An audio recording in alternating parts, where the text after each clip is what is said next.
boa, boa. Bem, meus amigos, está no nosso horário já. É isso aí. Hoje, dia 15 de outubro de 2022, nesse sábado, né? Graças a Deus, sábado mais quentinho. E nesse horário do sábado, nós estudamos essa obra, Paulo de Tarso e as Leis Morais.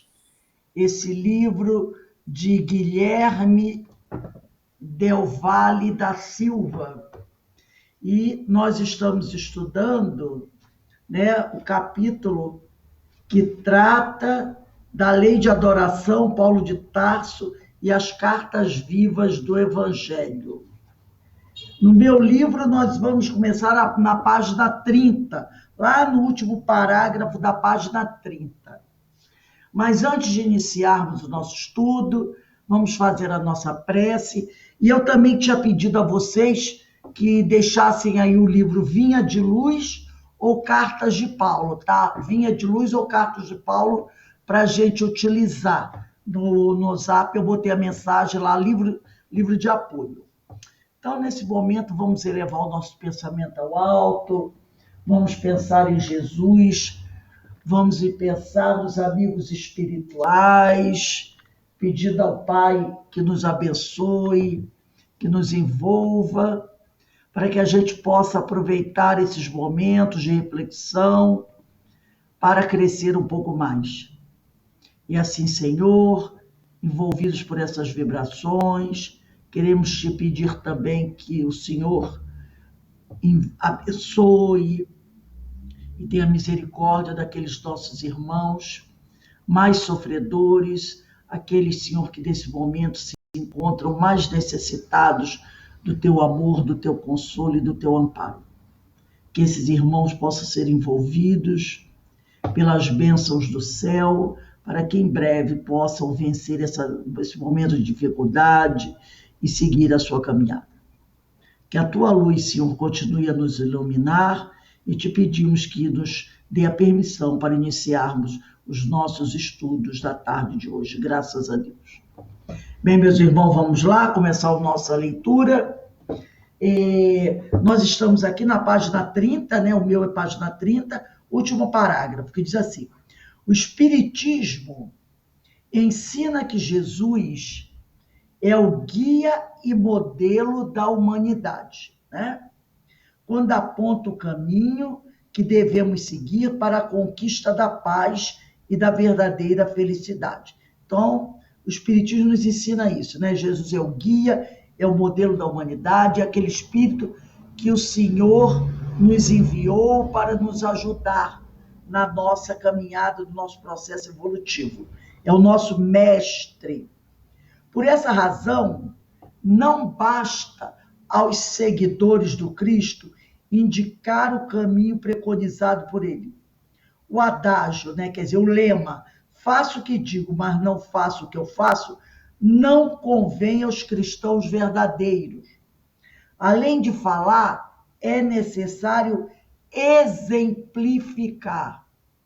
Por isso ele também é um modelo, pois vivenciou aquilo que pregou. Então, Jesus não é só o nosso guia, ele também é um modelo, porque além de ensinar, Jesus exemplificou, mostrou para nós o passo a passo das coisas que devemos fazer para conquistar o reino dos céus. Não é? Então, ele deixou ali exemplificado no Evangelho o que o cristão deve fazer. Viveu a simplicidade no convívio com pessoas diferentes, muitas consideradas impuras, sem jamais ofender a condição de alguém. Então, ele conviveu com pessoas de vários níveis, sociais, evolutivos, intelectuais, mas em nenhum momento ofendeu a condição de nenhum deles. Respeitou a todos.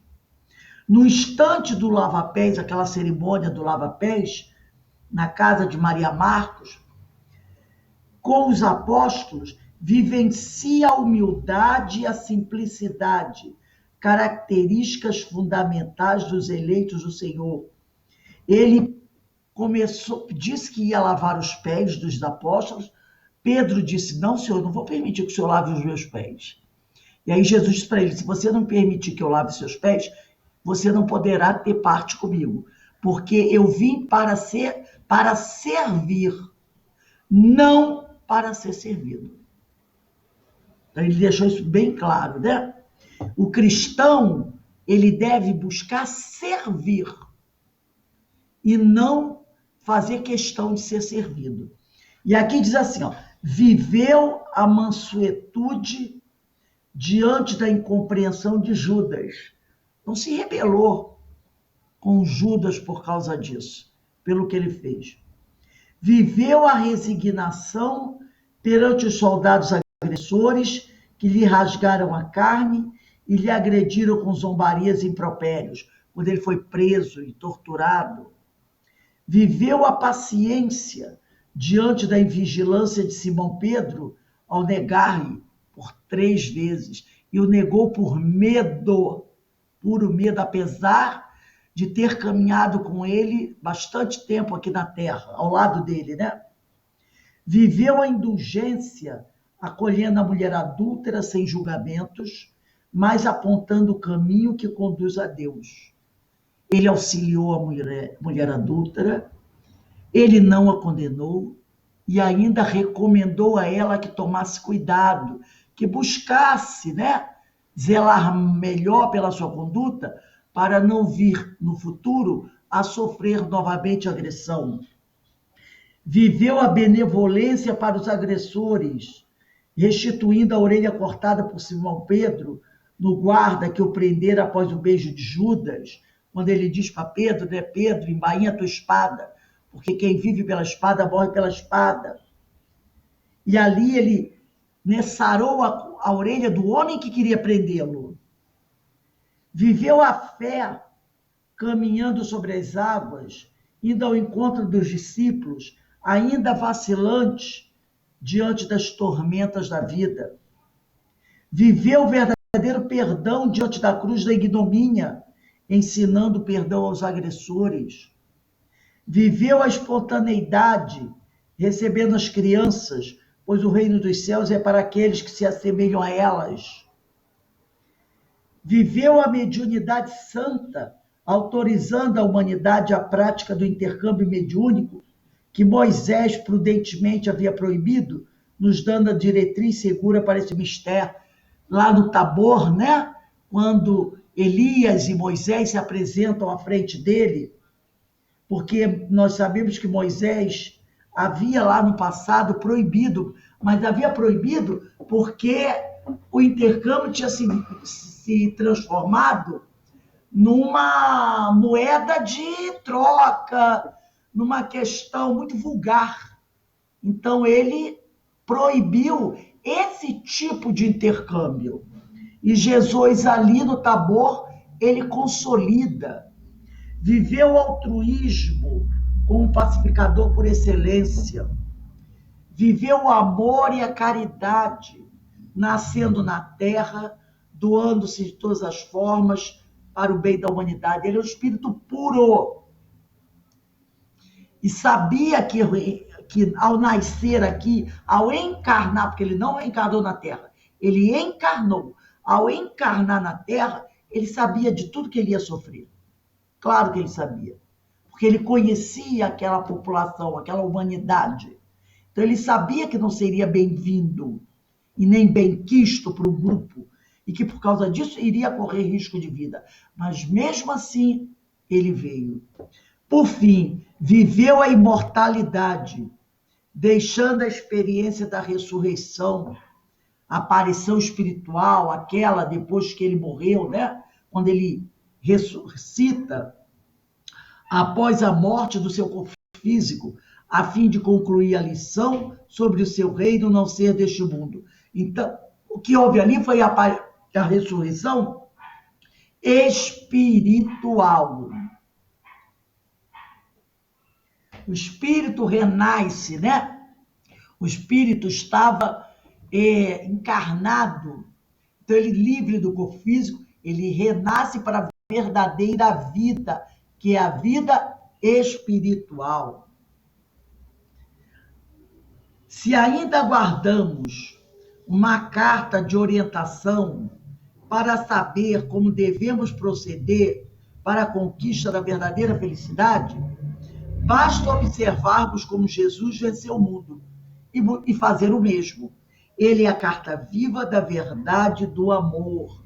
E o próprio Cristo falou aqui: vós podeis fazer tudo o que eu faço e até muito mais, né? Então, se nós olharmos para ele e prestarmos atenção no exemplo dele, como ele venceu o mundo, nós podemos fazer o mesmo. Aí as pessoas dizem, mas é muito difícil isso. Então, olha para Paulo de Tarso, olha para Maria de Magdala, olha para Francisco de Assis, olha para Chico Xavier. O exemplo mais próximo que nós temos aí, não é? Chico Xavier. Olha como ele venceu o mundo. Trabalhou pelo Cristo, com simplicidade, com humildade, renunciando a uma série de coisas. Olha para a Ivone do Amaral Pereira. Então, nós não estamos falando aqui de pessoas santas. Nós estamos falando de pessoas santas. Estamos falando de pessoas que venceram o mundo. E o que é vencer o mundo? É não se entregar às paixões e a conquista dos bens materiais. Viver no mundo, né? Aproveitando das coisas materiais que estão aqui, né, para nos ajudar, mas dar mais valor às coisas do espírito.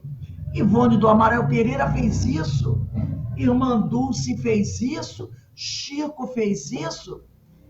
E quantos mais irmãos estão fazendo isso? Então, a pessoa diz assim, isso é demais. Não, não é demais.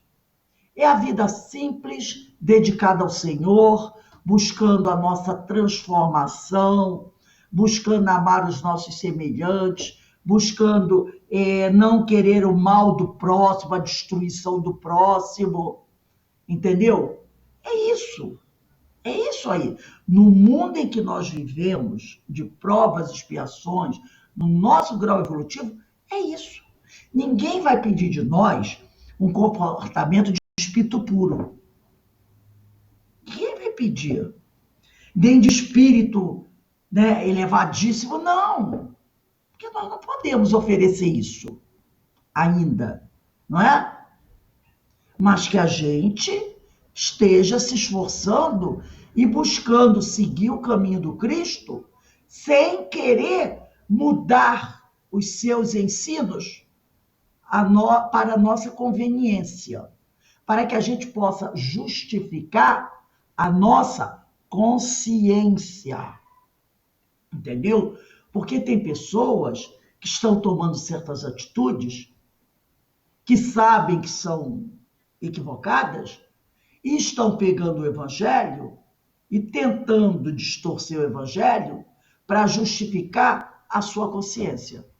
A lei de Deus, ela não pode ser modificada. Entendeu? Ela é inalterável. Então não adianta eu tentar apertar um pouquinho aqui, apertar um pouquinho ali. Não dá, né? Então ele é a carta viva da verdade do amor. Que nós possamos ser também cartas vivas do evangelho. Diante dos desafios da vida, questione sinceramente estado de prece. Deixa eu beber uma.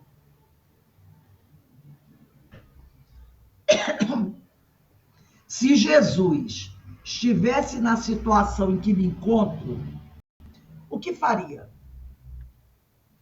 Silencia teu mundo íntimo e aguarda a resposta que não faltará. Mas antes, adquira os olhos de ver e os ouvidos de ouvir, para que possas te apropriar da orientação em sua pureza. Então é aquela coisa, né? Que a gente pode perguntar, se Jesus estivesse na minha situação, o que ele faria. E a resposta, e se a gente silenciar, como ele diz aqui, né, nós vamos receber resposta. Mas precisamos ter olhos de ver e ouvidos de ouvir, para que nós possamos nos apropriar da orientação em sua pureza.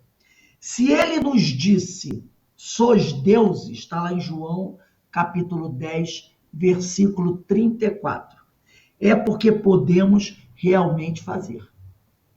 Então, se Jesus disse, sois deuses, Jesus jamais diria alguma coisa que nos fosse impossível de fazer.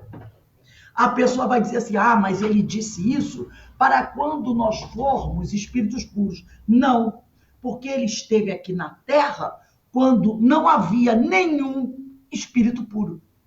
Só ele. Então ele não diria isso para quando nós formos um dia espíritos puros. Ele falou para nós naquele momento, no mundo que nós vivíamos. Sois Deus. Todos vocês que estão aqui, sois deuses. No grau evolutivo que vocês se encontram. Sois deuses. É porque podemos realmente fazer tudo o que ele disse que podemos fazer. Asseverou que todos nós temos as potências divinas latentes no âmago do nosso ser. Então, nós temos essas potências divinas, aguardando serem despertadas. Por quem? Por nós. O caminho a percorrer é fazê-las desabrochar pelo autoconhecimento. Conhece-te a ti mesmo.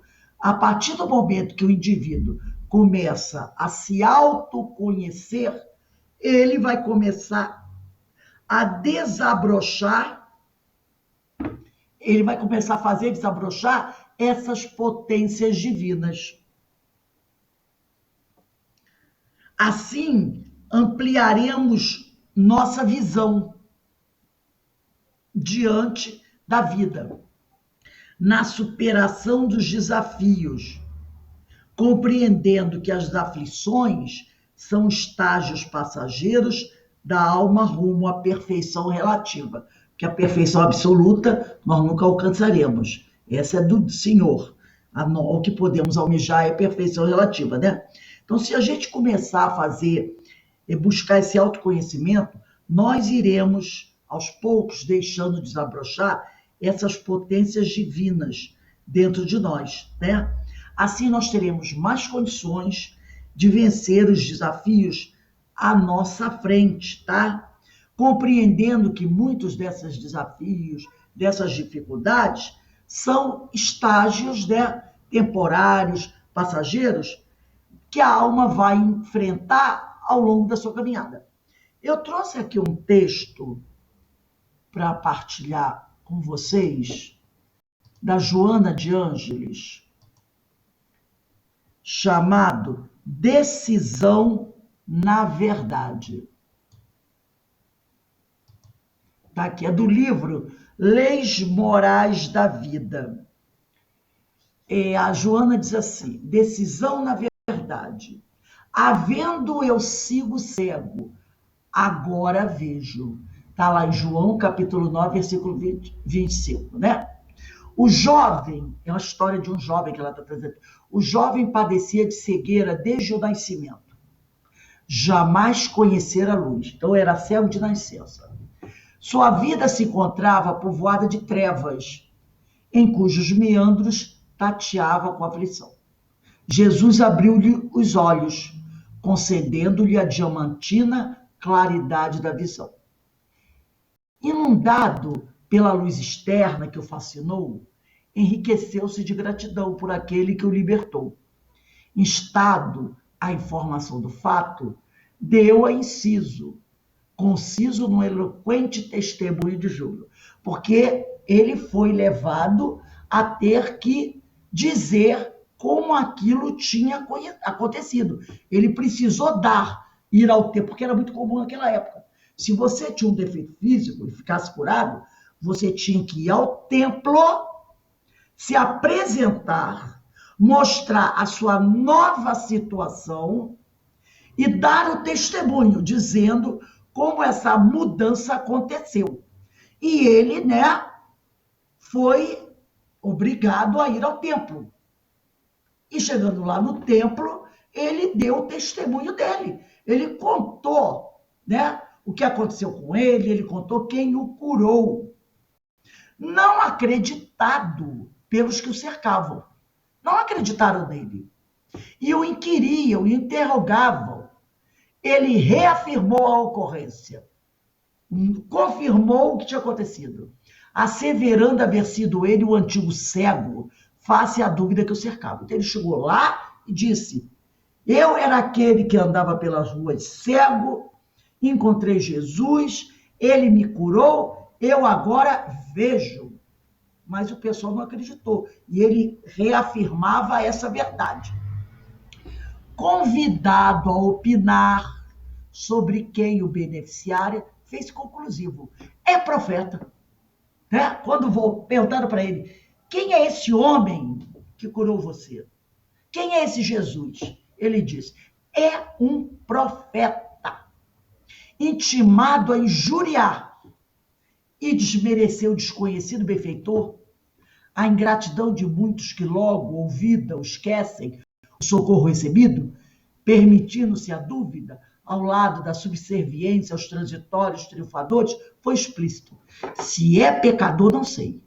Uma coisa eu sei: havendo eu sido cego, agora vejo.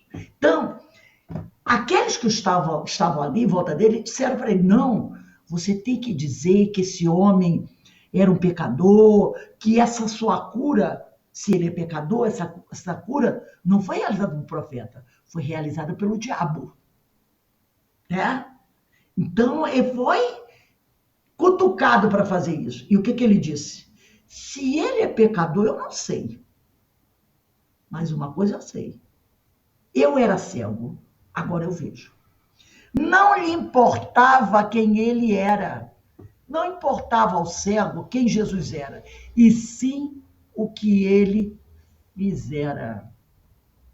Ontem, inclusive, nós estávamos aqui fazendo um estudo, e no livro Técnica de Viver, do Valdo Vieira, nós fizemos uma leitura que no final dizia assim: Deus não quer saber o que você tem, mas Deus quer saber o que você faz com o que você tem. E aqui, né? Não lhe importava para ele quem aquele homem era, e sim o que ele fizera. Então, o que importava era a ação que aquele homem praticava. Foi o que o Valdo colocou no livro dele.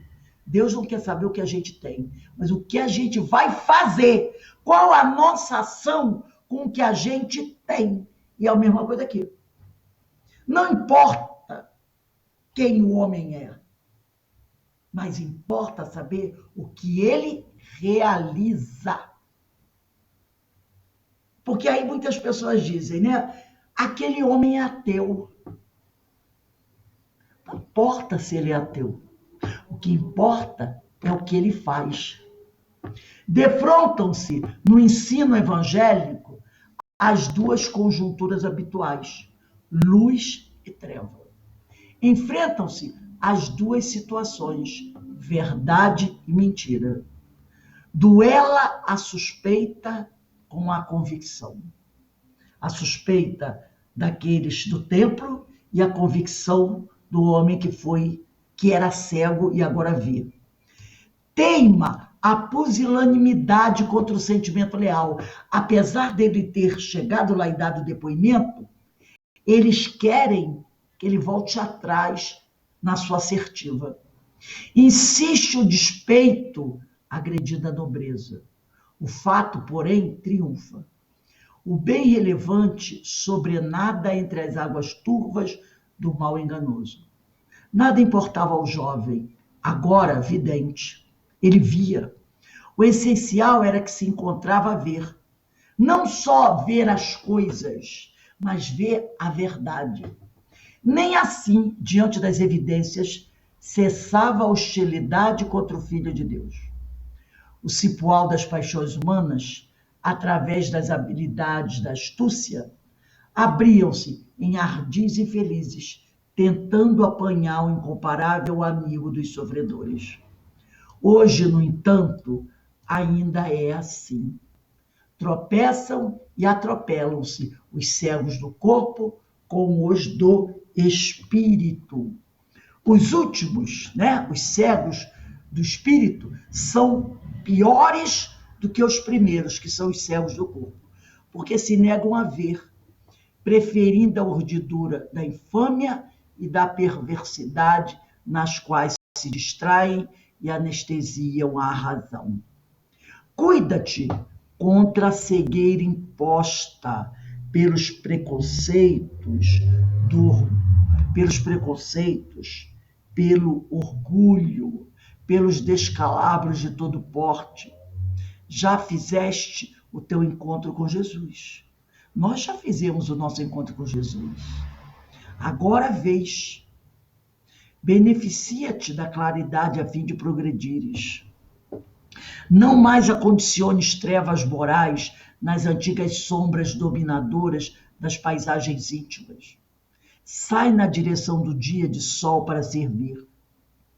Caminha no rumo da luz e referta-te, envolve-te de claridades divinas, difundindo a esperança e a alegria. Confessa o teu amigo sublime perante todos. Confessa que Jesus é o nosso mestre. Confessa que Jesus é o exemplo a ser seguido. E segue, intimorato, com coragem, ajudando em nome dele os que ainda se debatem na escuridão, de onde saíste, e que anseiam também pela bênção da visão, a fim de enxergar. Então, voltando aqui ao último o que diz aqui, ó, o caminho, está no livro, né, que nós estamos lendo, Paulo e as Leis Morais. O caminho a percorrer é fazê-las desabrochar, quer dizer, as potências divinas, pelo autoconhecimento. Assim ampliaremos nossa visão diante da vida, tá? Porque nós já fizemos o nosso encontro com Jesus, como disse Joana. Nós já vemos. Então, que nós busquemos ampliar ainda mais a nossa visão diante da vida, na superação dos desafios, compreendendo que as aflições pelas quais passamos são estágios passageiros da alma rumo à perfeição relativa. E que possamos, como diz Joana aqui encerrando o texto, ajudar em nome de Jesus os que ainda se debatem na escuridão e não compreendem que essas aflições são temporárias, né? São temporárias. Então, que nós possamos ajudar esses nossos irmãos a enxergar, a compreender. Olha que texto lindo da Joana, né? Maravilhoso. O título é Decisão na Verdade. Então, é muito bonito quando ela diz isso pra gente. Nós já fizemos o nosso encontro com Cristo. O Cristo já nos curou da cegueira. Nós já estamos vendo, mas precisamos ampliar nossa visão e utilizar essa visão para ajudar aqueles que ainda não enxergam perfeitamente a compreenderem a verdade. E perceber que, porque muitas vezes a pessoa, devido à cegueira espiritual, maldiz as dificuldades pelas quais estão passando, quando na realidade elas são apenas estágios passageiros, né, da alma rumo à perfeição. Nós temos que passar por provas para realmente chegar ao Pai. Ninguém vai poder seguir sem passar pelas provas que são necessárias, né?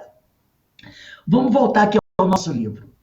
O mestre ensina a fazer, ou seja, a colocar a fé em ação, né? A sermos cartas vivas como ele, não por aquilo que falamos, mas pelo que fazemos, pelas nossas obras. Nem todo aquele que me diz Senhor, Senhor, entrará no reino dos céus. Está lá em Mateus capítulo 7, versículo 21. É necessário agir, ter obras que confirmem a conquista do aprendizado e pôr à prova a fé, né? É a construção íntima da sabedoria e do amor, diz Emmanuel. Emmanuel diz que isso é a construção íntima da sabedoria e do amor. Se não realizo as obras de meu Pai, então não credes em mim.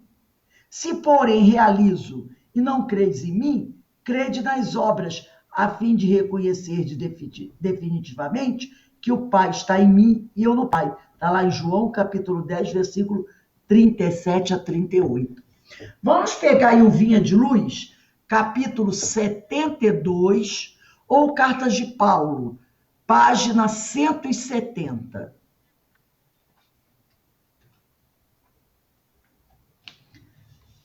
Vinha de Luz, capítulo 72.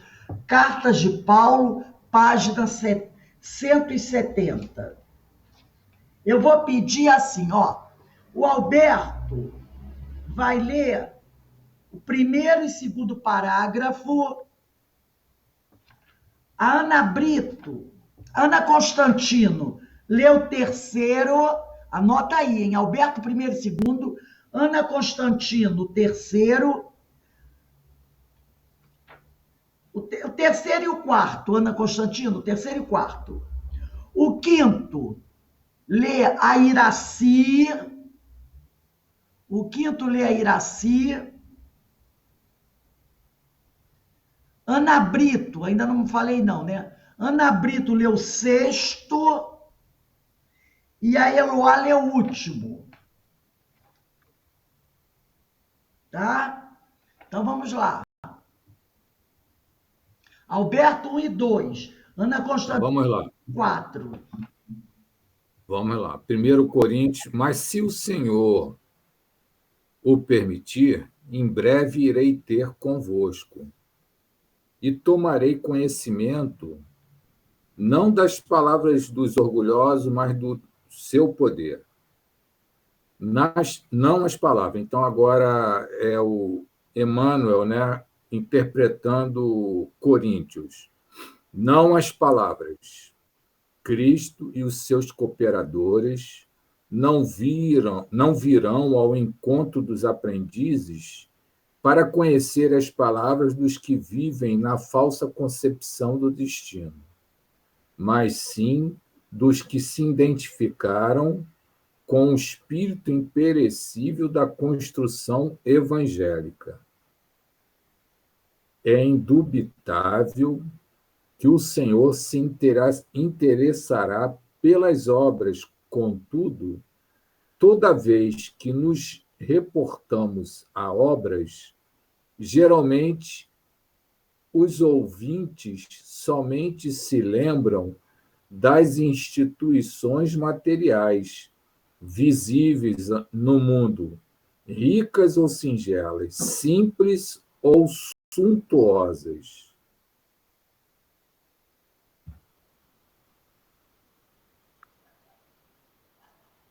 Muitas vezes, as criaturas menos favorecidas de faculdades orgânicas, qual o cego ou o aleijado, acreditam-se aniquiladas ou inúteis antes conceituação dessa natureza.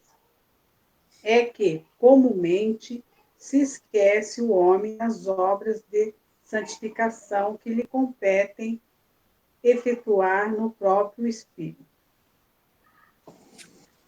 Raros entendem que é necessário manobrar pesados instrumentos da vontade a fim de conquistar terreno ao egoísmo.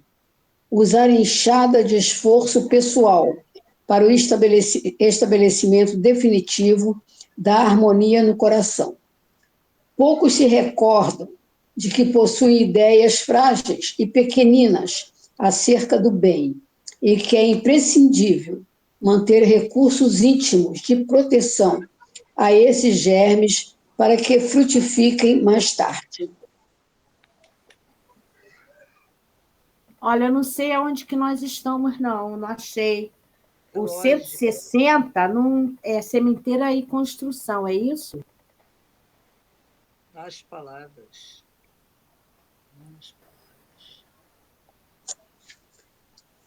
É o capítulo 72, Ana.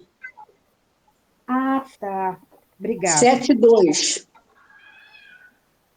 Achei.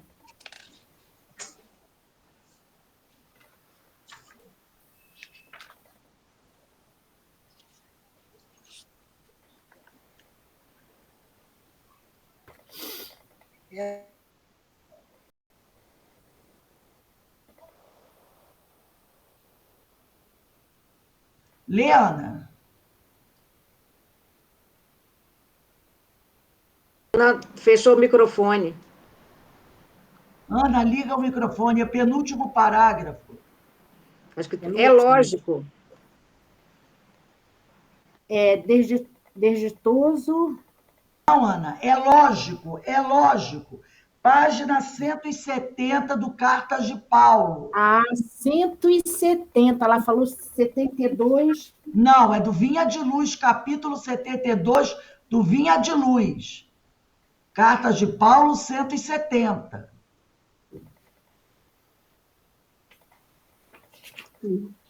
Achei.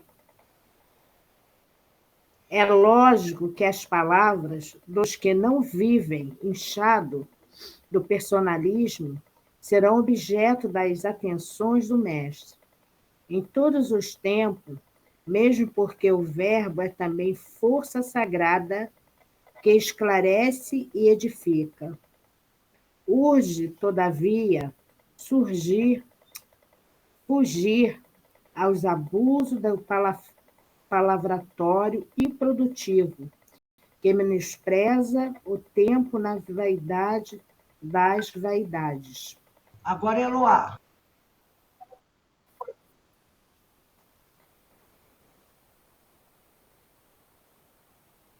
Eloá, liga o microfone para ler.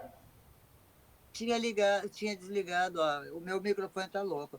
Não ouvides, pois, que antes das obras externas de qualquer natureza, sempre fáceis e transitórias, tens por fazer a construção íntima da sabedoria e do amor, muito difícil de ser realizada, na verdade, mas, por isso mesmo, sublimada e eterna. Quer dizer, porque ele diz aqui, ó, não ouvides, pois, que antes das obras externas, porque quando alguém fala, né, como ele diz aqui,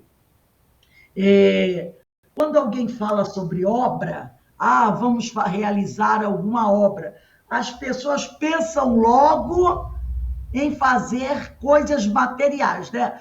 Eu vou ajudar na construção de alguma coisa, eu vou ajudar na distribuição da quentinha, eu vou ajudar a distribuir cestas básicas, né? Eu vou ajudar na evangelização, da aplicação do passe, eu vou ajudar a fazer alguma coisa. Então a pessoa pensa logo nisso, tá? Nas coisas materiais, como ele diz aqui, visíveis do mundo, ricas ou singelas, simples ou suntuosas, tá? E aí, aquela pessoa que tem alguma, vamos dizer assim, impossibilidade física, elas ficam logo como? Por mais singela que seja a tarefa, eu não posso fazer. Vamos ajudar a fazer roupinha para bebê. Pregar um botão na roupinha de bebê, por exemplo. É uma atividade simples. mas um cego não pode fazer. Uma pessoa que tem uma deficiência nas mãos não pode fazer. Não é verdade? Então, quando a gente fala de obras, como o Emmanuel diz aqui no texto, tudo isso é válido, é maravilhoso. Mas a gente não pode esquecer que existe um outro tipo de obra, que é a obra da santificação, né? Que é a obra das santificações, que compete ao indivíduo efetuar no próprio espírito. E essa, mesmo aqueles que têm limitações físicas, podem fazer. Não é? Podem fazer. Aí ele diz aqui, ó, raros entendem que é necessário manobrar pesados instrumentos da vontade. Verdade? A fim de conquistar terreno ao egoísmo, usar a enxada do esforço pessoal para o estabelecimento definitivo da harmonia no coração, né? Poucos se recordam de que possuem ideias frágeis e pequeninas acerca do bem, e que é imprescindível manter recursos íntimos de proteção a esses germes para que frutifiquem mais tarde. A gente não... eu tenho uma horta lá, eu não vou cuidar da horta, vou cuidar do alface que está na horta, porque o alface, ele é muito frágil. Se chover muito, o alface apodrece no pé. Se fizer calor demais, o alface vai queimar. Mas nós também temos, entre aspas, plantinhas frágeis e muito pequenas precisando cuidar. São aquelas acerca do bem. Nossas ideias acerca do bem, né? Então, ele chama a nossa atenção para isso. Que nós não podemos esquecer. A gente ainda...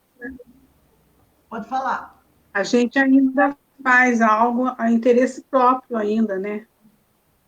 Sim. Interesse pessoal, né? Ainda está nesse nível. Eu me lembro uma vez, há muito tempo, eu estava lendo uma mensagem, uma página até do Divaldo, aonde ele dizia que ele estava lá houve uma recepção para o Divaldo, numa casa espírita. Ele deu uma palestra, e depois da palestra o pessoal fez ali um chazinho com bolo, né, para ele, e ele estava lá. E de repente chegou correndo uma senhora, né, conhecida até do Divaldo. E ela disse: Divaldo, você me perdoe, eu não cheguei a tempo de assistir a sua palestra, só pude chegar agora, porque eu estava lá na casa espírita praticando a caridade. Ela disse assim para ele: eu não pude chegar na hora, porque eu estava na casa espírita praticando a caridade. Aí quando o Divaldo olhou bem para ela, com aqueles olhos, não com esses olhos, mas os olhos do espírito, ele viu 2 espíritos ao lado dela caindo na gargalhada. Por quê? Porque aquela mulher, toda vaidosa, acreditava que ela estava praticando a caridade, fazendo aquele trabalho ali na casa espírita. Quando, na realidade, depois o espírito falou para o Divaldo que era ela que estava recebendo a caridade durante aquele trabalho que ela estava realizando na casa espírita. É isso que a Aninha falou. Não, eu estou fazendo obras. Estou fazendo obras. Né? Então a gente ainda tem... Estou lá, estou trabalhando na cantina, estou trabalhando na cozinha, estou trabalhando aqui, estou fazendo obras. Essa vaidade nossa, não é? Mas a verdadeira obra tem que ser aquela feita no nosso coração, para diminuir o nosso orgulho, nossa vaidade e o nosso egoísmo, né? Então, ele encerra aqui esse texto, vamos dizer, não ouvides, quer dizer, não esqueças, pois que antes das obras externas de qualquer natureza, antes de você ir lá lavar a louça da casa espírita, trocar a fralda da criança, fazer o enxoval, que sempre fáceis e transitórias, essas obras são fáceis de fazer e são transitórias. Tens por fazer a construção íntima da sabedoria e do amor, muito difícil de ser realizada, na verdade. Por que ela é muito difícil? Porque ela exige um alto nível de sacrifício. Ela é trabalhosa, tá? Mas por isso mesmo, sublimada e eterna. Por quê que ela é trabalhosa? Porque nós precisamos abrir mão do nosso orgulho, da nossa vaidade, do nosso egoísmo. Então, as outras obras você pode ficar cansado fisicamente. Nossa, hoje eu fiz 3.000 quentinhas. Estou com minhas mãos aqui cansadas. Chega em casa, bota a mão na água quente ou no gelo. Amanhã ela tá boa, passou. Né?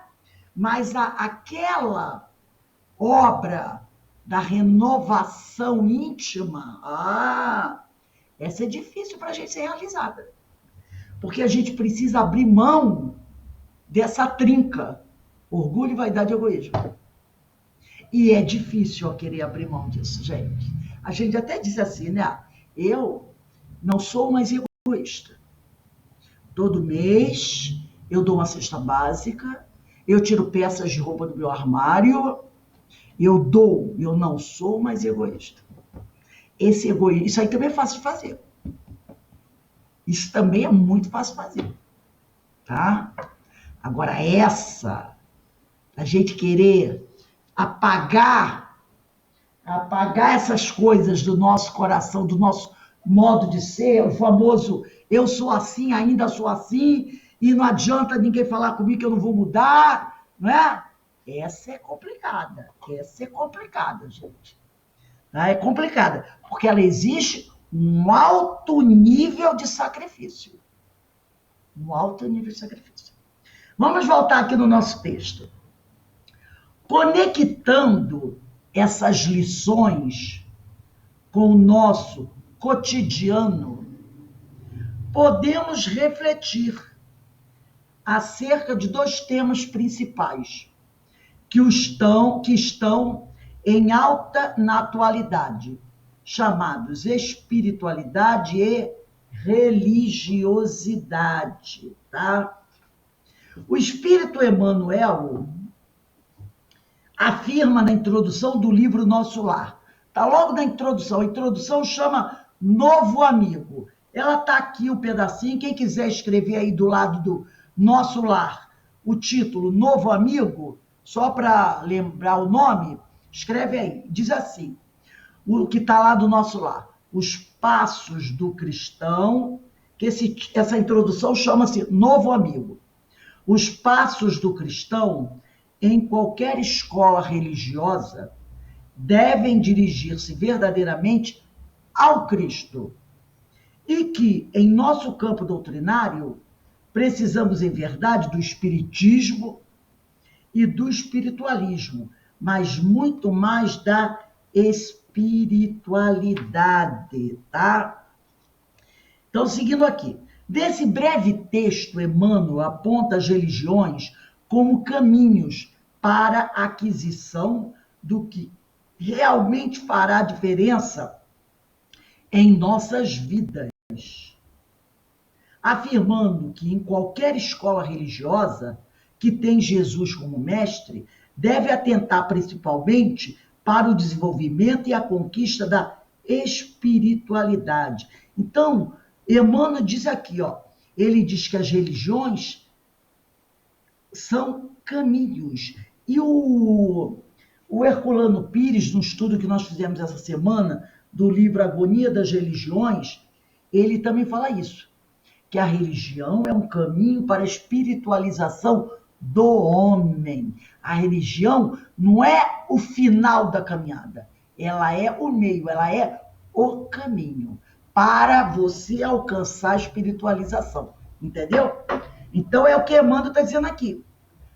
Ele aponta as religiões como caminhos para a aquisição do que realmente fará a diferença em nossas vidas, afirmando que em qualquer escola religiosa que tem Jesus como mestre deve atentar principalmente para o desenvolvimento e a conquista da espiritualidade.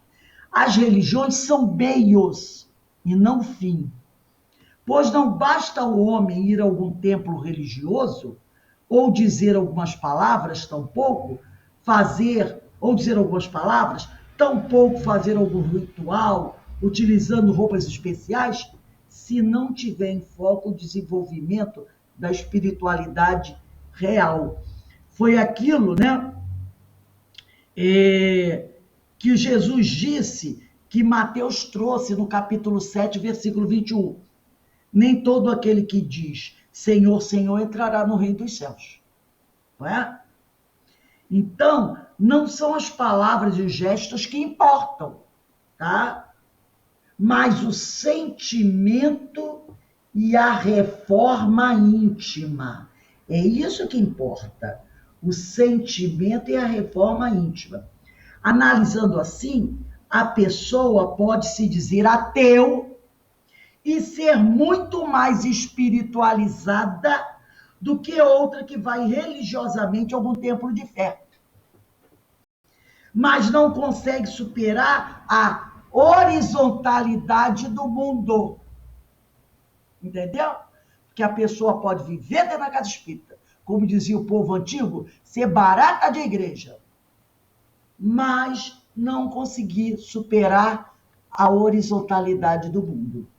Como nos dizem Divaldo Pereira Franco e César Braga Said, do lado de César Braga Said tem 2 pontinhos. Você escreve assim o nome do livro, Francisco, vírgula, O Sol de Assis, que é o nome do livro, tá?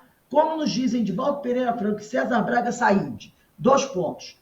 Francisco, vírgula, O Sol de Assis é o nome do livro, que foi escrito por Divaldo e César Braga Said.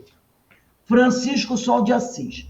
Nesse livro, Francisco, o Sol de Assis, do Divaldo e César Braga Said, está escrito assim, tá escrito assim, a palavra espiritualidade nos remete a algo que transcende aos rótulos religiosos. Podemos encontrar pessoas religiosas sem espiritualidade e outras sem qualquer religião, mas cheias de uma singela, doce e verdadeira espiritualidade. Espiritualidade tem a ver com sensibilidade para perceber, sentir e viver o que é espiritual. Mesmo que estejamos encarnados, é aquilo que tipifica, qualifica e caracteriza o nosso modo de nos relacionar conosco, com o outro e com a natureza, com a vida, né? E aí eu trouxe aqui uma outra... Rose, Oi. Eu queria assim trazer que você me esclarecesse. Assim, a espiritualidade seriam assim as aquisições do espírito na direção de conquistas morais, virtude. E a religiosidade seria o fazer tudo isso que você introjetou. Seria isso? Nós vamos chegar lá, que eu não quero avançar. Nós vamos chegar lá e você vai entender. A espiritualidade trata do viver o que é espiritual. É você viver o que é espiritual. Mas nós vamos chegar lá. Nós vamos chegar lá. Aí aqui eu também trouxe uma definição de espiritualidade que diz assim: espiritualidade é valorizar as coisas do espírito. Além de crer na reencarnação, no intercâmbio espiritual. E aí a pessoa diz assim, mas o que são as coisas do espírito? Porque você disse que espiritualidade é valorizar as coisas do espírito. Mas que coisas são essas do espírito? Aquilo que sobrevive ao corpo em termos de consciência, a qualidade, o teor, o nível de seus sentimentos com relação ao próximo e a Deus. É isso que é valorizar as coisas do espírito. É o amar a Deus acima de tudo e ao próximo como a ti mesmo. Essa é a espiritualidade. Se você faz isso, tá? Porque é muito mais que crer na reencarnação, no intercâmbio, nos espíritos amigos. É o amar a Deus acima de tudo e ao próximo a ti mesmo. Essa é a valorizar as coisas do espírito. É seguir essa A conquista das leis morais, né? Quando você conquista as leis morais, você está se voltando a Deus que está dentro de você. Você conquista e coloca elas em prática. Porque você pode conhecê-las, mas não as colocar em prática. É colocar essas leis. Então, a religiosidade é o fazer. Nós né? vamos lá ver. A espiritualidade é isso. É a valorização das coisas do espírito. Rose, Oi, Rose, oi, uma opção de coisa na minha cabeça. fala. Deixa eu tirar minhas dúvidas. Você falou aí coisas que a gente faz e que acha que a gente está assim, muito bem, porque está fazendo isso, fazendo aquilo, fazendo quentinha, está fazendo irradiação, está ajudando, sendo barata do centro. Agora eu ri, desculpe. Mas, agora eu falo assim, eu não vou ser mais barata do centro. Eu vou estar com Deus dentro da minha casa. Agora, quem que está dirigindo o centro, quem tem aquelas coordenação daqueles trabalhos, é que se vire, porque eu estou com Deus. Mas não é Entendeu? isso que ele quis dizer. Não vou mais lá descascar a verdurinha, não, para fazer a comida. Isso que nós dizemos. Não vou ajudar, não sei aonde. Eu vou fazer quando eu fizer na rua. Eu saio na rua, eu compro uma quentinha, dou o pobre. Eu pego uma roupinha e dou, entendeu? O que Aí, olha, é porque pessoas, Ana, não é isso que a gente quis dizer. O que a gente quis dizer é o seguinte, é que tem pessoas que acreditam que só isso são as obras. mas a gente sabe que não é, né? Dizer, Mas também é falta de caridade a gente saber que o outro abraçou um trabalho grande, assim como você, e chega aí, os médios não vão. Não, é que ela que é a direção, ela que vai se virar lá com o trabalho. O que Emmanuel Entendeu? quis dizer é o seguinte, que não basta isso como obras. Não, sim. Ele falou isso, que quando as pessoas falam em obras, as pessoas pensam só nisso. Isso são obras também, mas são as obras mais fáceis de serem realizadas. A obra, a que ele considera de mais valor, é a obra íntima, aquela que você faz em você. Então, tem muitas pessoas que se dedicam muito a essa obra externa, mas não se preocupam com a outra obra, que é a mais importante e a mais difícil de ser realizada. E a gente sabe disso. Então, é isso que a Amanda está dizendo. Mas também não é o começo para essas Ele pessoas. não está desdenhando dela. Ele não está desdenhando. Ele diz que essa obra é importante. Mas tem pessoas que, quando você fala em obra, só pensa nisso. É isso que ele está falando. Sim. É isso que a Amanda está falando. Ele não está desdenhando, dizendo que aquela não tem valor. Ele está dizendo... Rose, eu acho que a Ana, o que ela quer se referir é o tom como você colocou. A palavra dele é essa que você está dizendo. Mas como você colocou, deu a entender que parecia que cortar alface não vale a pena. É isso. Mas aí eu compreendi o que você quis dizer. Entendeu? Então, eu estou compreendendo a Ana, estou compreendendo você, compreendendo todo mundo. Olha o que a Ana desafia. É indubitável, olha só. Aí vocês também têm que... Não podem chegar naquela coisa da letra, porque a letra mata, né, gente? A letra é a forma. Rose, a gente está em exercício. Interpretar. Olha só o que ele diz aqui. Ó. Isso, Ana. Vocês têm que interpretar. Estamos engatinhando. Olha só, vou voltar ao Exercício. texto do Emmanuel. Isso. Vamos tirar essa dúvida aqui, porque aí vocês estão interpretando ao pé da letra. Cuidado com isso. Cristo, Reforma íntima. Peraí, qual o de Emmanuel? Vamos lá, porque eu fechei o livro. eu estou no texto do Emmanuel. Vinha de luz. Nas palavras, 170, peraí.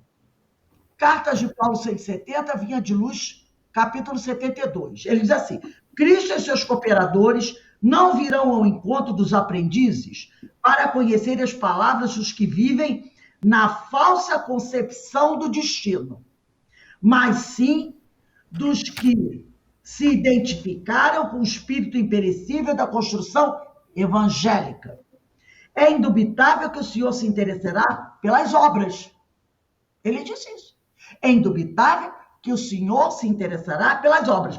Contudo, toda vez que nos reportamos a obras, geralmente os ouvintes somente se lembram das instituições materiais visíveis no mundo, ricas ou singelas.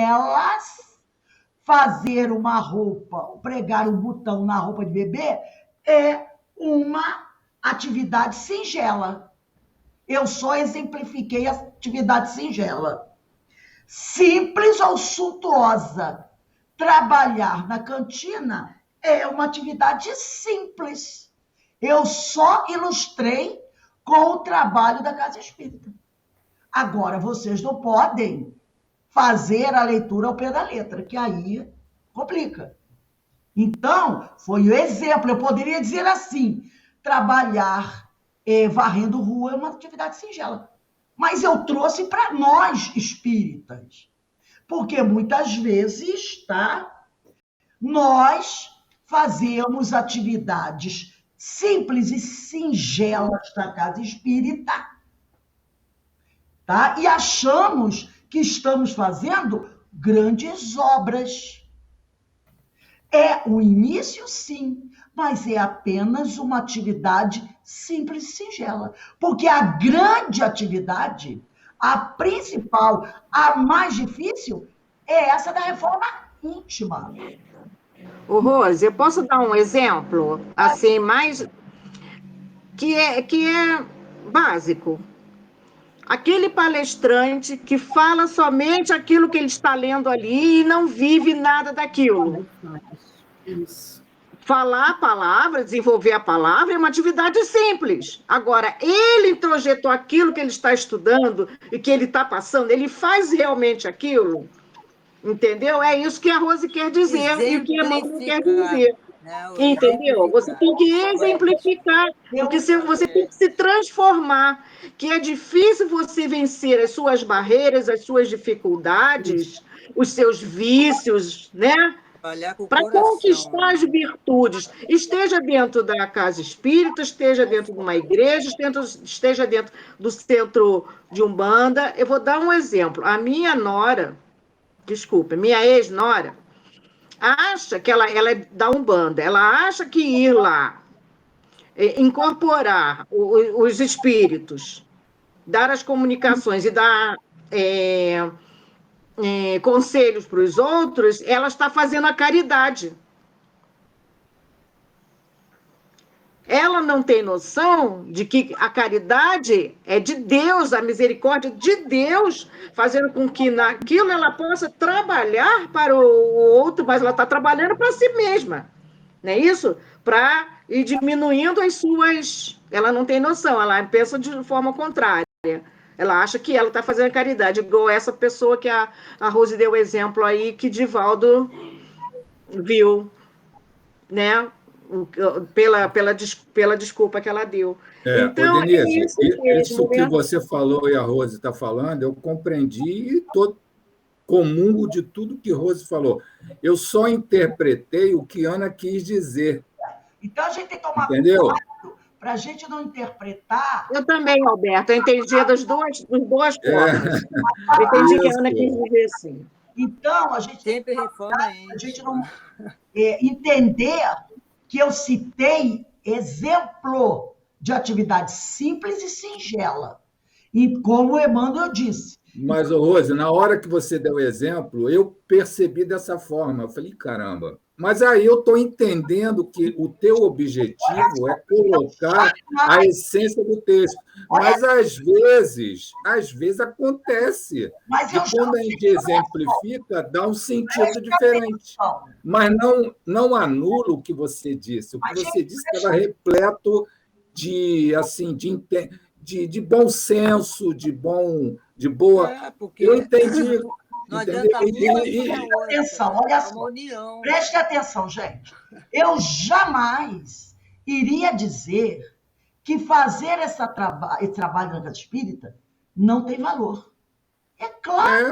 Também por isso que eu estou entendendo você. Jamais. Por isso que eu conheço o teu trabalho. Emmanuel disse de atividades simples e singelas. Eu não fui usar exemplo de coisas materiais. Eu trouxe para dentro da casa espírita, porque às vezes nós realizamos essas tarefas, tá? Dar uma palestra, dirigir um curso. Por exemplo, eu estou aqui coordenando um curso. E eu poderia, se eu não tivesse já a ficha caído, estou praticando a caridade. A espiritualidade estaria rolando de dar gargalhada. Só porque ela está fazendo isso, ela acha que está praticando a caridade? Nós estamos Não, ganhando. é só isso, né, amor? Maior Ganhando uma caridade. para ela. Estamos ganhando Qual é uma a caridade caridade. maior que está sendo feita para mim? Uma oportunidade que me deram de trabalhar. Essa é a caridade. Então, eu poderia. Agora, eu não iria desdenhar esse trabalho. Claro que não. É um trabalho importante? Claro que é. Mas não é o suprassumo do suprassumo. Para eu me considerar, entendeu? Então, vocês têm que tomar cuidado com o que a gente fala, para não levar o pé da letra. Porque aí, né, fica uma coisa que não é isso que eu quis dizer. Eu usei esse exemplo para não usar outro exemplo que não tem nada a ver com a gente. Usei o exemplo... Eu entendi, Rose, que a gente tem que trabalhar o nosso interior, eu entendi. Não, eu só tô Mas... na dúvida. Entendeu? Eu entendi. Agora, também, a nora da Denise, ela não tem o entendimento. Para ela está fazendo a caridade sim, porque tem gente que não quer nem fazer isso, Denise.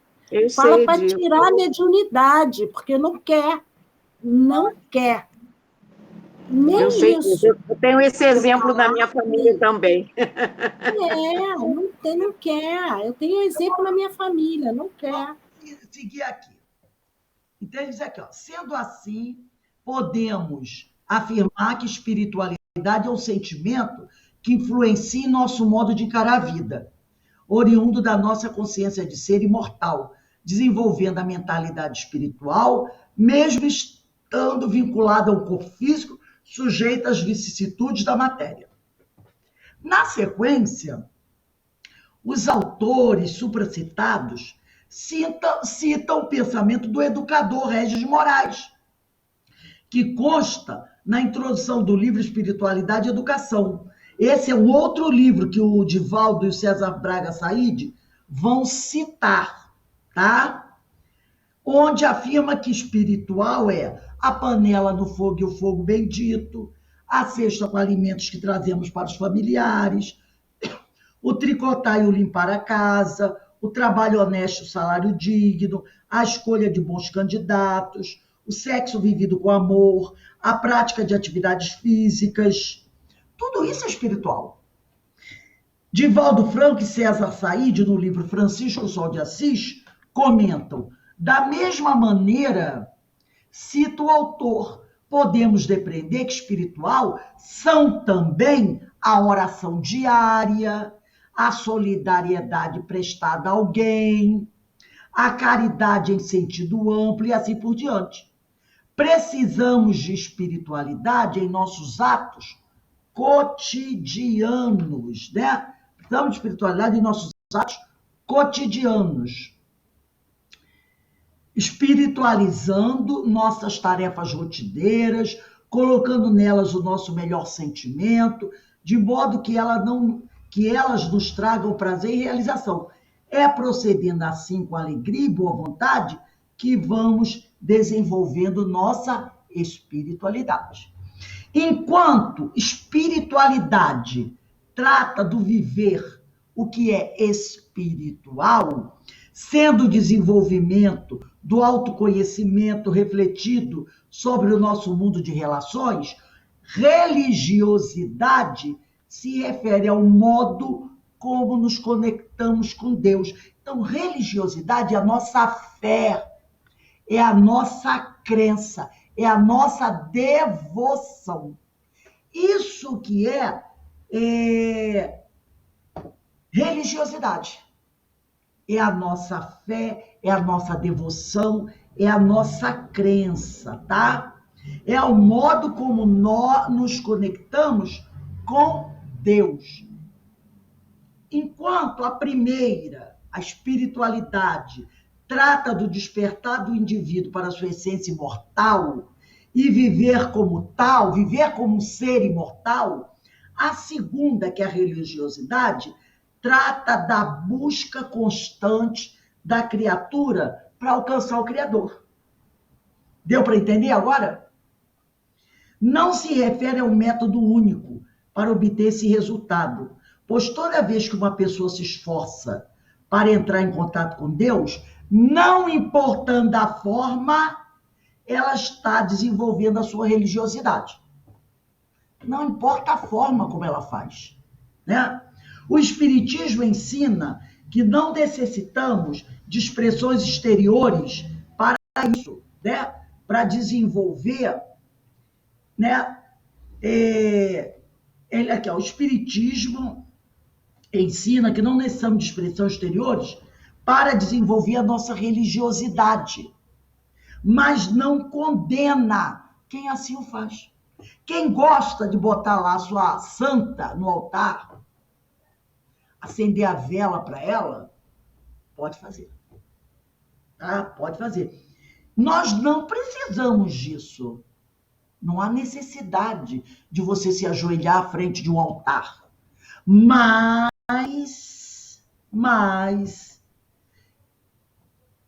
o Espiritismo não condena quem faz, não. Porque cada um tem o direito de expressar sua religiosidade como ele quer. Entendeu?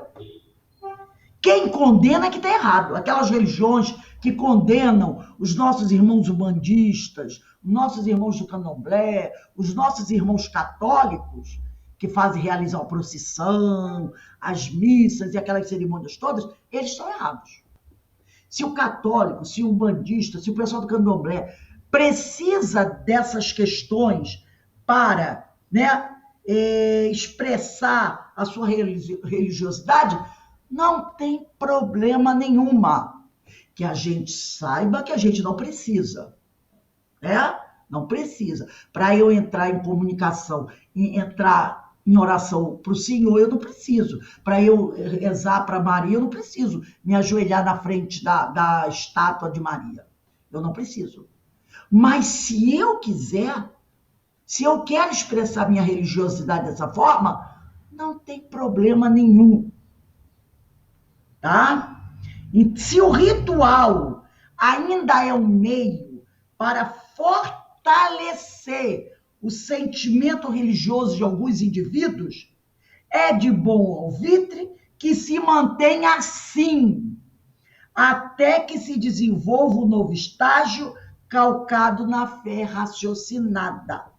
Então, se ele ainda precisa disso para desenvolver sentimento religioso, que ele faça isso. Que ele faça isso. Chegará um dia que ele não vai fazer mais. Que ele vai ver que ele não precisa. Mas se ele ainda tem necessidade disso, faça.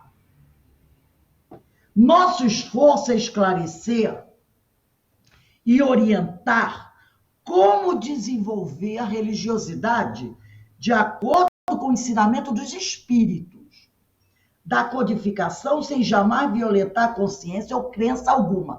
Não me importa como o católico, o evangélico, o nosso irmão da Umbanda, do Candomblé, professa, desenvolve a religiosidade dele.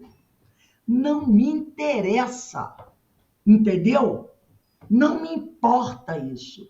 O que importa para a gente é como nós espíritas, estamos desenvolvendo a nossa religiosidade de acordo com o que os espíritos nos ensinaram.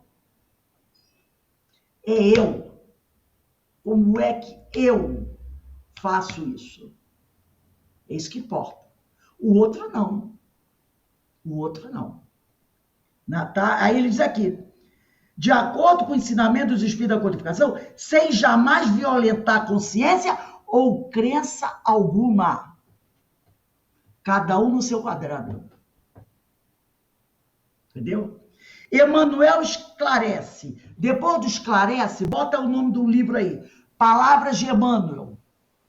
Emmanuel esclarece. Aí do lado você bota Palavras de Emmanuel. É o nome do livro. De onde ele tirou esse pedacinho para a gente encerrar a nossa. Ele diz assim, no livro Palavras de Emmanuel, religião é o sentimento divino que prende o homem ao Criador.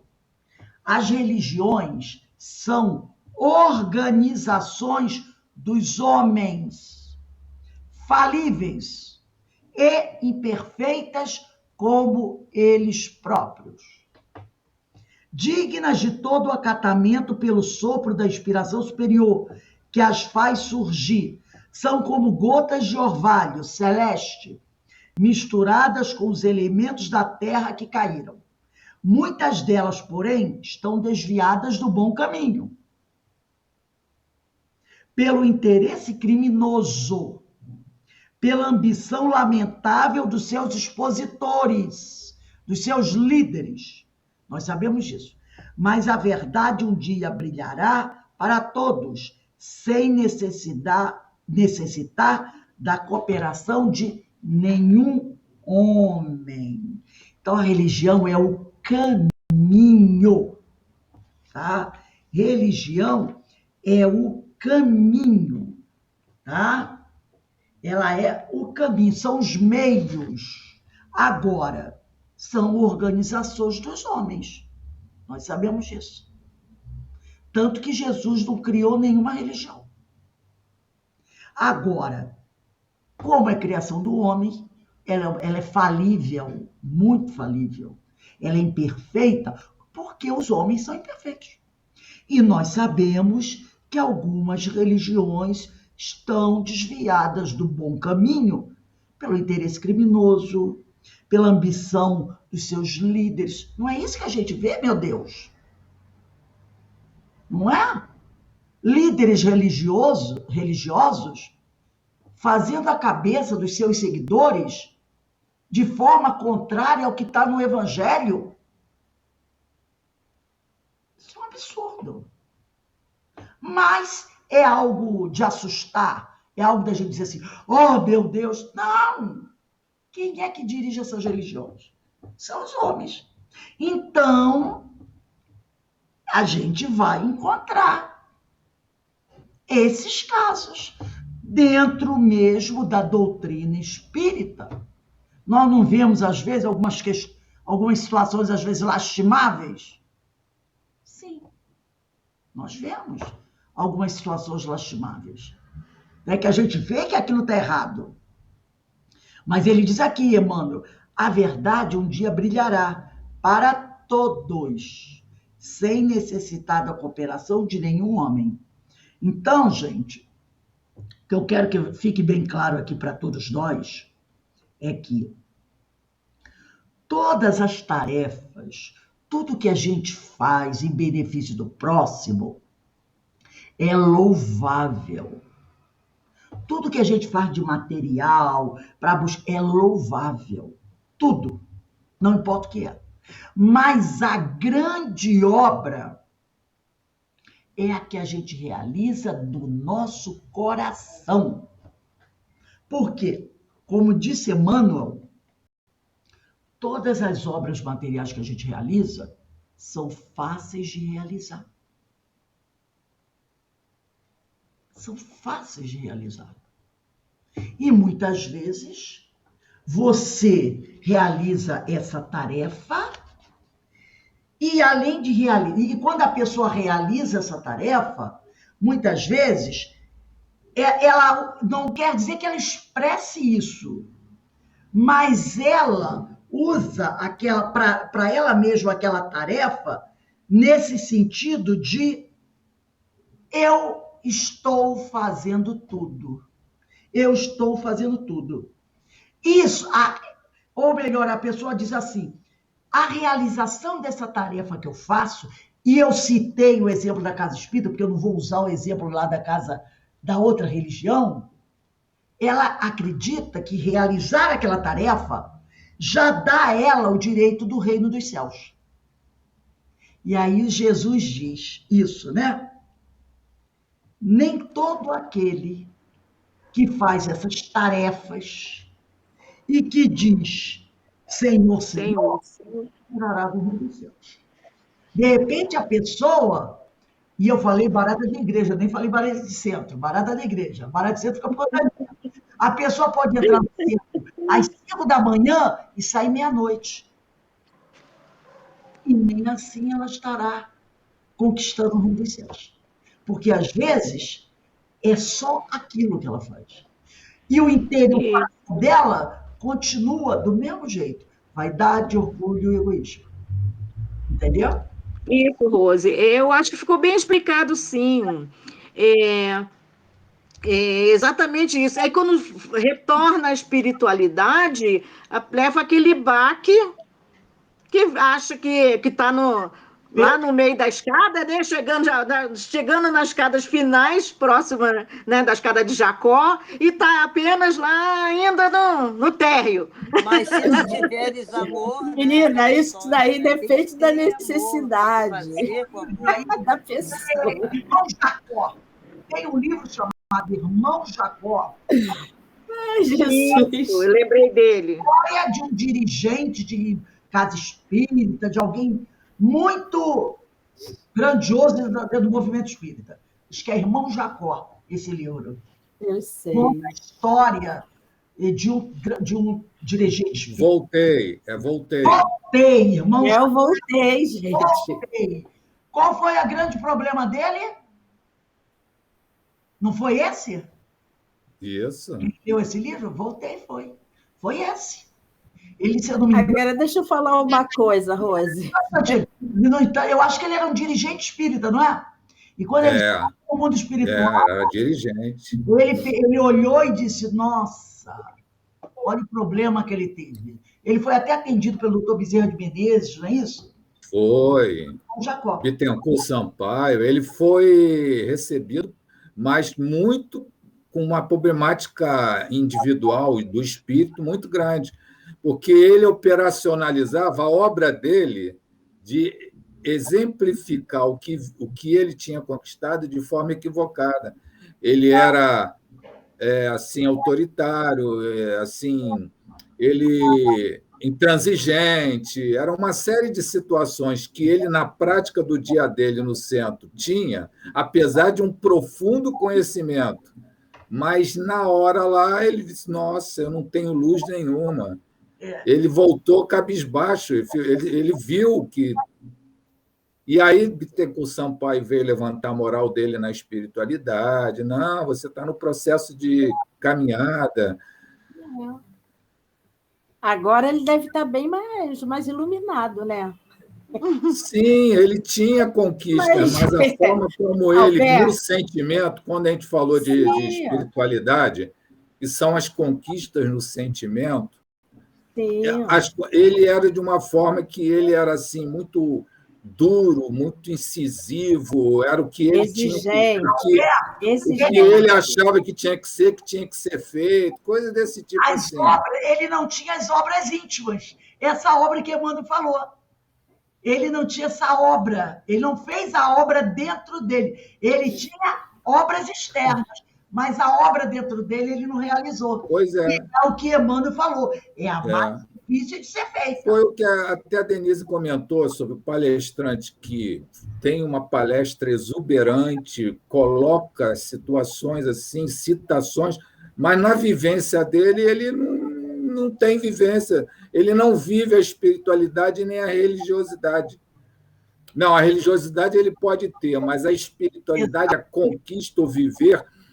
Eu tenho comentado muito com vocês sobre o estudo que eu tenho acompanhado lá do Carlos Alberto Braga Costa, Apocalipse, e ele estava falando do versículo 5 de Apocalipse, que inicia, né, o versículo 1, capítulo 1, versículo 5, sobre o testemunho, que Jesus é o fiel testemunho de Deus. E aí a questão de testemunho e testemunhando. Nós, às vezes, nos colocamos com testemunha, nós só estamos vendo, não colocamos em ação aquilo que a gente precisa colocar, a obra. E quando a gente está testemunhando, a gente está colocando em prática o que a gente conquistou. Exato. E é mais ou menos passa por aqui, como o Rose comentou. Às vezes tu está fazendo uma coisa ali, mas não é só testemunhando, é só o testemunho, você só está vendo. Mas colocar como testemunhando, como praticante, como exercitando a conquista, aí entra pela obra verdadeira. Então é o caso, né? Isso aí é caso de cada um, né? Cada um que vai saber disso, da sua situação, porque ninguém sabe. Não, agora, eu só estou falando. Cada um vai ter que dar conta das suas obras. Ninguém sabe, só vai saber quando você sair do corpo, aí que você vai ver. Agora, deixa eu falar uma coisa. Muitas vezes a pessoa vai e se joga no trabalho porque está com tantos problemas, que é preferível fazer um trabalho de ficar assim ocupada de que enlouquecer. Mas é lógico, Ana, ninguém... e é bom. Isso aí. Muita gente... Manda isso. Aí, é que a pessoa... Eu passei por um período muito difícil. Se falasse assim, você quer pintar ali? Eu vou pintar. Você quer arrumar ali? Eu ia arrumar. Porque eu estava com muitos problemas. Então... Mas Emmanuel, ele continue fazendo, entendeu? E eu não queria encontrar a luz, não. Eu queria estar bem, entendeu? Estar bem. Não estava procurando, eu queria estar bem. E como eu, tem muita gente assim, gente. Barata do centro. Emmanuel. Mas barata do centro, mas tu é uma barata esperta. Gente, presta atenção. Gente, presta atenção. O Emmanuel não desvaloriza. Eu entendi, Rose. Não desvaloriza. Entendi. Ele diz que são atividades. Entendi. Ele não desvaloriza isso, de jeito eu entendi. De Deus. Mas ele diz que a grande obra é a obra que a gente faz em nós. As outras obras são válidas. A gente tem que tomar cuidado com o que a gente está falando, com o que a gente fala. É importante? Né? Estudamos até isso semana. Você vai lá, você faz trabalho. É importante essas obras? Sim.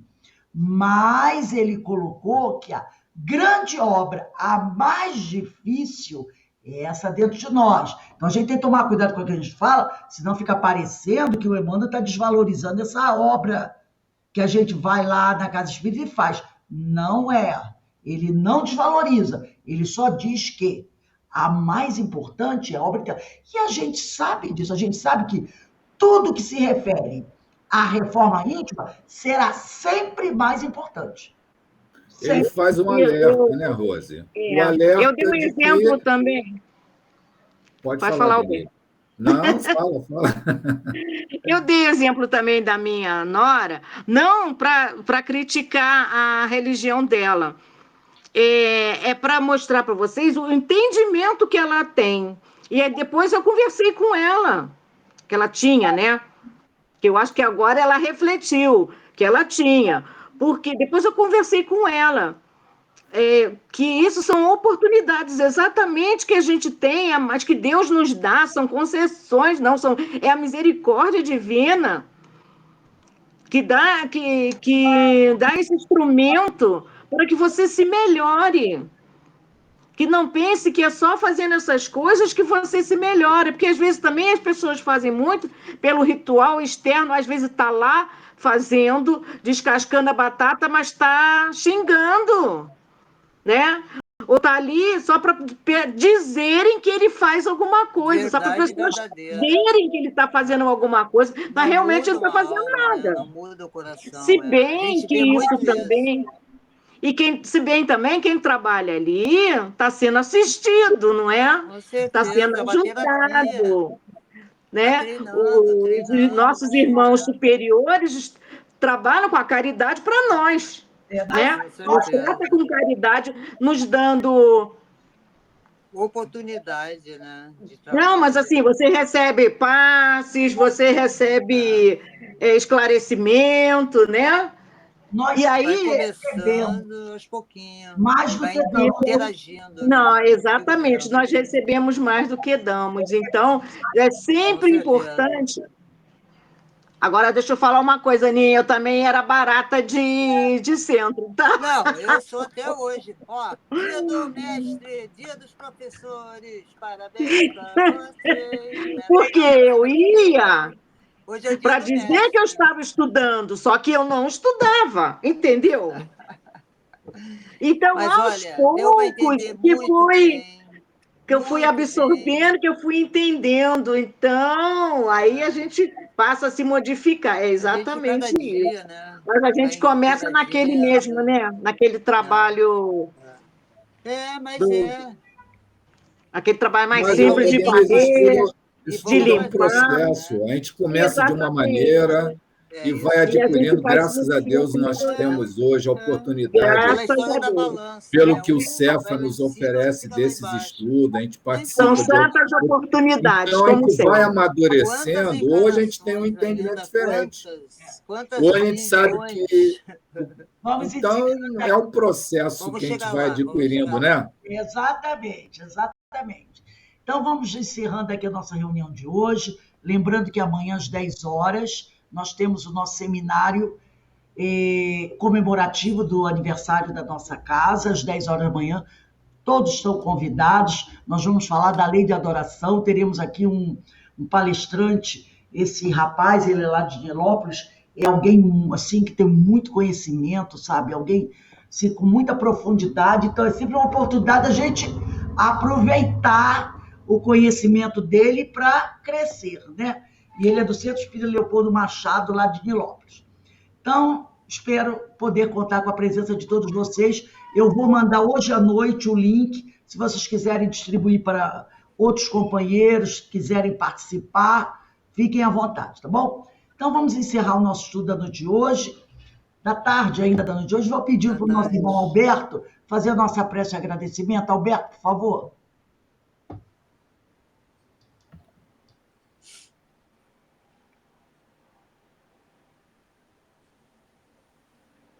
Ao término desse estudo de hoje, sempre nos voltando ao Pai Celeste, o Senhor da vida, pela oportunidade de estarmos aqui reunidos para essas reflexões, tão necessárias para que possamos exercitar a nossa espiritualidade, a nossa religiosidade, para que possamos caminhar, despertando as potencialidades divinas em nosso ser, que possamos aplicá-las no nosso dia a dia, para que possamos exemplificar os ensinamentos do Cristo, para que possamos vivenciar verdadeiramente a mensagem trazida pelo Mestre, através do nosso pensar, do nosso sentir e do nosso agir. Rogamos aos benfeitores que nos amparam, que nos auxiliem, que nos inspirem neste objetivo de agir de acordo com aquilo que temos adquiridos como conhecimento, que possamos colocar em prática todos os ensinamentos de Jesus, para que possamos crescer como espírito. Portanto, obrigado a essa espiritualidade que nos assiste, que nos ampara, por toda essa inspiração, por todo esse auxílio, e que sejamos aqueles que seremos agentes daquilo que o Pai, como Criador, possamos ser co-criadores do Senhor, criando com o Pai os atos no dia a dia.